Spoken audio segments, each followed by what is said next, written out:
the minority. So appointed. Thank you very much, Mr. President. Mr. President, I move that we elect Senator Erwin Tulfo as chairperson of the Committee on Foreign Relations, Vice Senator Amy Marcos. I so move, Mr. President. Any objection? There being none, Senator Erwin Tulfo is elected.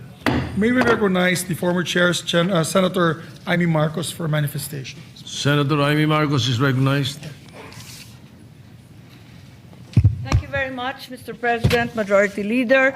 Ako po ay nagpapasalamat sa lahat ng konsulado, embahada at mga opisinang hindi naging maramot sa suporta at pagtanggap, lalong-lalo na ang Department of Foreign Affairs na naging katuwang ko sa pagbibigay ng 3.5 taon ng pakikipag-ugnayan pandaigdig. Taas noo at taus-puso po ang aking pag-uulat sa bayan ng ating nagawa bilang tagapamahala ng Committee ng Foreign Relations sa Senado.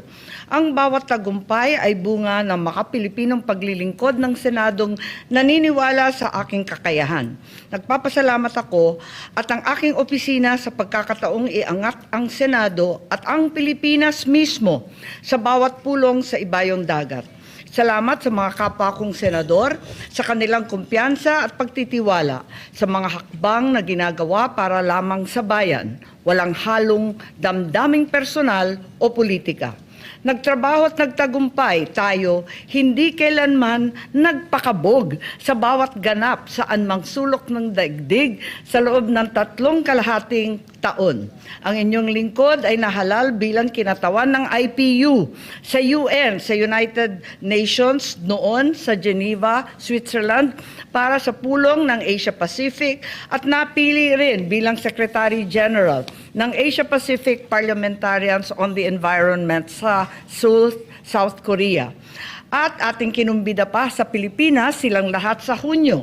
Gusto ko pa rin ipakilala ang ating dalawang batas, the groundbreaking Loss and Damage Fund Board Act as well as the code, the new Philippine Passport Act that was passed by your committee. A total of 13 treaties were ratified under our watch.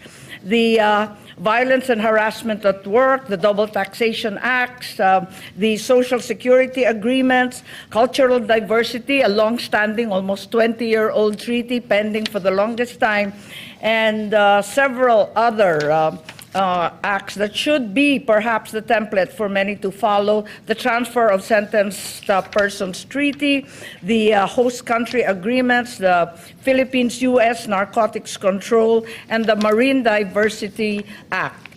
All of these treaties were passed.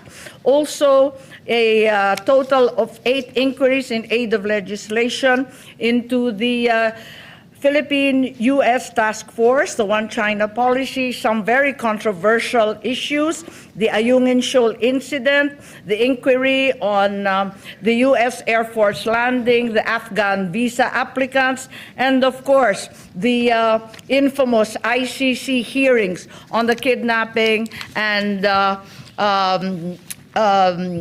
extraordinary rendition of former President Duterte to the ICC in The Hague. Naway mas mapayabong ng susunod na chairman ang committee natin, alang-alang sa kapakanan ng Senado para sa sambayan ng Pilipino. Muli, maraming salamat sa karangalan ibinigay ninyo sa akin na maglingkod bilang inyong chairperson ng Committee ng Foreign Relations. Maraming salamat po. Thank you, Senator Marcos. Majority Leader. Thank you very much, Mr. President. Mr. President, before we